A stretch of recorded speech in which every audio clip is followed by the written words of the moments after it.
हमने अपने परिवार के लिए इतना किया है, हमने अपने भाई के लिए इतना किया है, हमने उस इंसान के लिए इतना किया है, लेकिन वो इंसान मुझे समझने को तैयार ही नहीं है। मेरे एक मित्र मेरे पास बैठे हुए थे, तो मेरी उनसे कुछ वार्ता चल रही थी, मैं विचार विमर्श कर रहा था। तो उन्होंने कहा कि भाई साहब, मेरे साथ एक बहुत बड़ी घटना हो गई। मैंने कहा क्या हुआ? कि मैं परिवार में सबसे बड़ा हूं और मेरे दो भाई भी हैं। मैंने जीवन में कभी अपने भाइयों के लिए बुरा नहीं सोचा, और भाइयों की तो बहुत दूर की बात है, पूरे गांव में मैंने किसी व्यक्ति के लिए बुरा नहीं सोचा है। लेकिन पता नहीं ऐसा क्यों हुआ है, आज मेरे भाई मेरे दुश्मन बने हुए हैं। यहां तक कि मेरी मां भी, यहां तक कि मेरे जो बहन है, मेरे जो बहनोई है, वो भी मेरे लिए दुश्मन बने हुए, मेरे शत्रु बने हुए हैं। मैंने प्रयास भी किया है, कई बार तो ऐसा भी हुआ है कि मैं उन सब के सामने रोया भी हूं। मैंने प्रयास किया है कि शायद ये रिश्ते संभल जाए, लेकिन अगर आज मैं उनको दिख जाता हूं तो बड़ा मुझसे ईर्ष्या करते हैं, मुझसे द्वेष रखते हैं। मैंने प्रयास किया है कि इन रिश्तों को संभाला जाए, इन रिश्तों को संभाल कर रिश्तों को सुरक्षित रखा जाए, लेकिन मेरा छोटा भाई तो कई बार मुझे गालियां भी दे देता है। एक पड़ोसी से मिलकर उसने मुझे इतनी गालियां दी है, इतनी गालियां दी है, जिन गालियों को मैं सहन नहीं कर पा रहा हूं। क्या अच्छा करने का बस यही सिला मिलता है? क्या परोपकार करने का यही सिला मिलता है? अपने भाई के लिए कुछ अच्छा करने का क्या यही सिला मिलता है? मेरा आपसे प्रश्न है।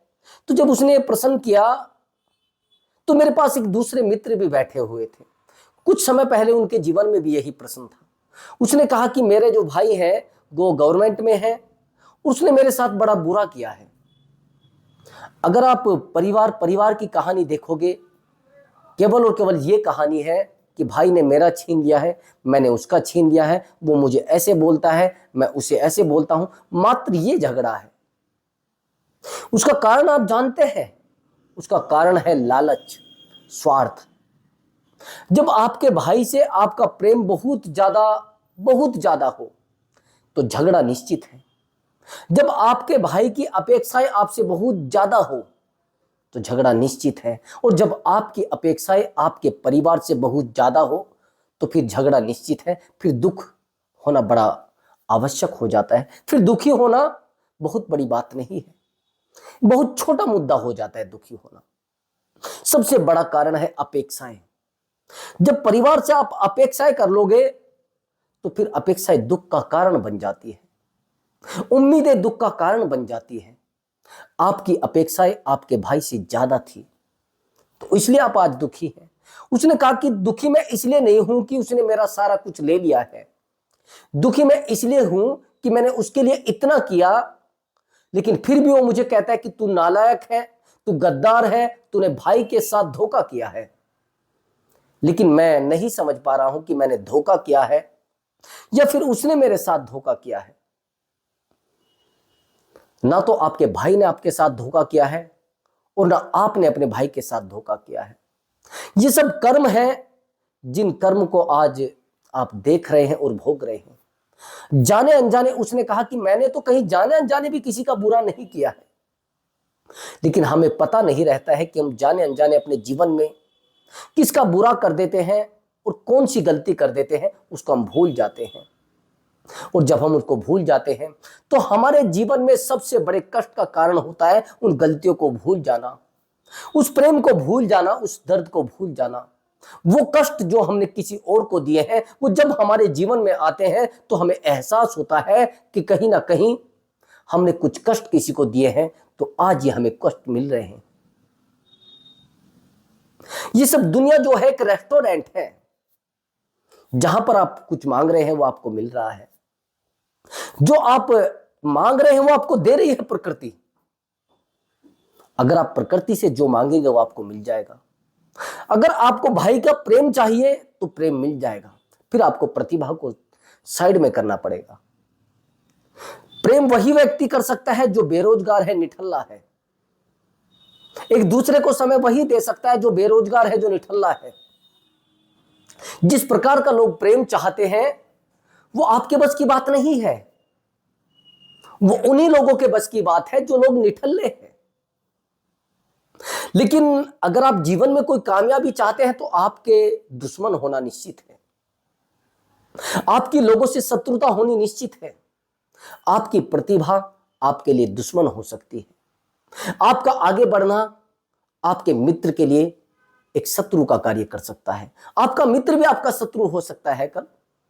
आपकी चिंताएं बढ़ती चली जाएंगी और आपके मित्र की चिंताएं और ज्यादा बढ़ती चली जाएंगी।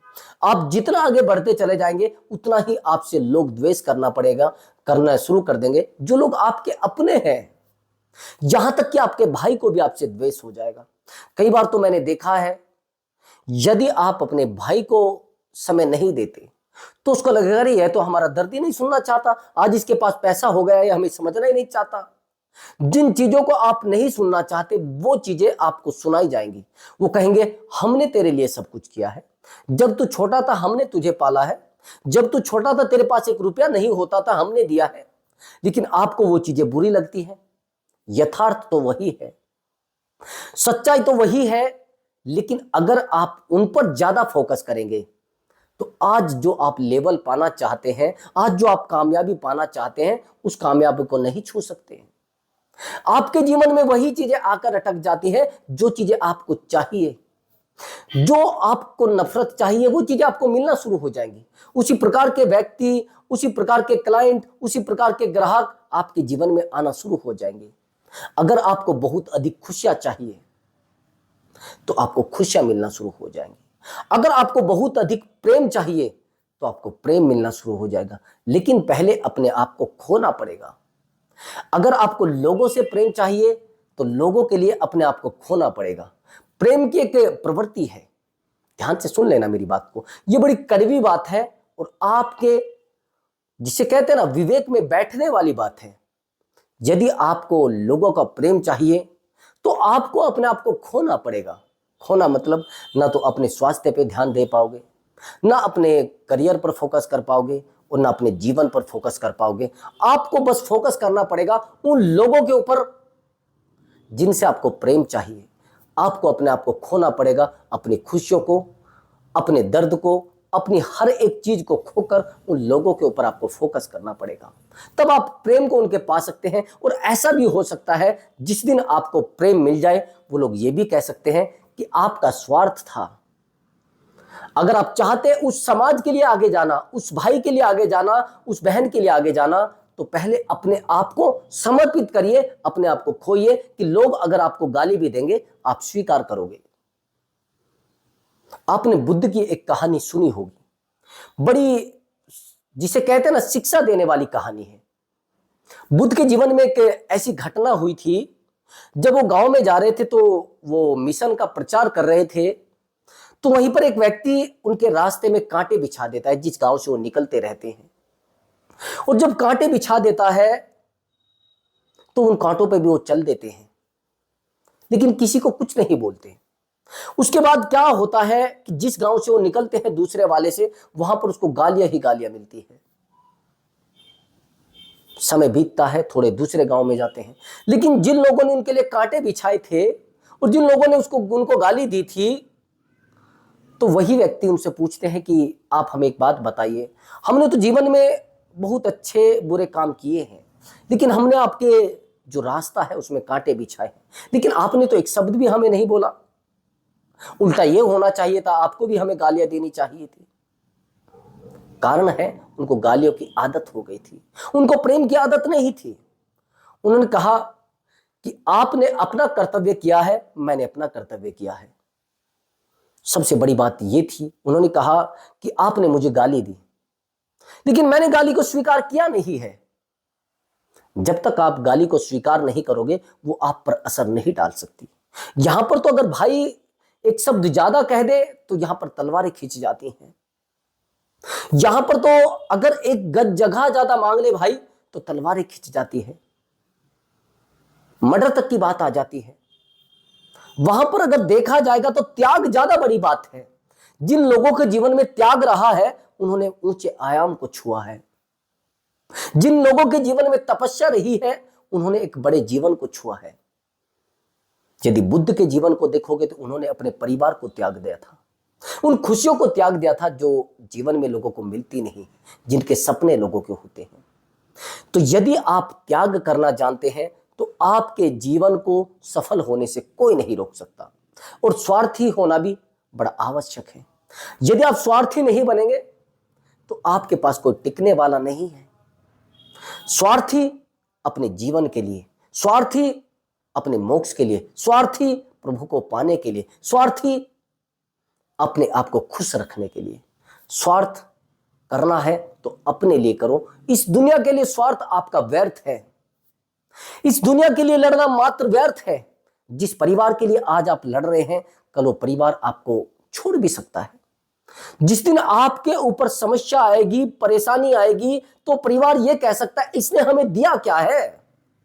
यदि हमें देता तो हम इसके साथ खड़े होते ना। यदि हमारे लिए खड़ा होता तो हम इसके लिए खड़े होते ना। आपको यदि यह सुनना है तो परिवार के लिए रात दिन कटते मरते रहिए, मैं नहीं करूंगा। लेकिन करना है तो अपने जीवन को संभालने के लिए करें, अपने आप को सुरक्षित करने के लिए, अपने जीवन को मजबूत करने के लिए करें। यदि आपको उन लोगों के बराबर, उन वीरों के बराबर होना है तो उनकी तरह अपने जीवन को चलाना भी पड़ेगा। समर्पण आपके जीवन में होना चाहिए। वो किसी प्रतिज्ञा के प्रति, किसी शिक्षा के प्रति या किसी लक्ष्य के प्रति समर्पण यदि आपके जीवन में है तो आपके जीवन को आगे बढ़ने से और एक अच्छे आयाम को छूने से कोई व्यक्ति, कोई समस्या और कोई अड़चन नहीं रोक सकती। ये मैं दावे के साथ कह सकता हूं। ये मैंने एहसास किया है, ये मैंने महसूस किया है। मैंने जिन व्यक्तियों के जीवन को देखा है वो किसी समय पर एक तुच्छ व्यक्ति हुआ करते थे, लेकिन आज समाज में उनको पूछा जाता है। एक 0% व्यक्ति हुआ करते थे जिनको समाज लाछन लगाता था कि तेरी औकात ये है, लेकिन आज वो एक सामाजिक व्यक्ति है और प्रतिष्ठित व्यक्ति है। कैसे? अपने आप को पाया है उन्होंने। जब तक आप अपने आप को नहीं पाएंगे तब तक आप जीवन की खुशियों को नहीं पा सकते। आपको खुशियां होते हुए भी महसूस नहीं देंगी, एहसास नहीं कर पाएंगे। तो मिलता हूं अगली वीडियो में एक नए विषय के साथ। प्रणाम मेरे प्रिय दर्शकों।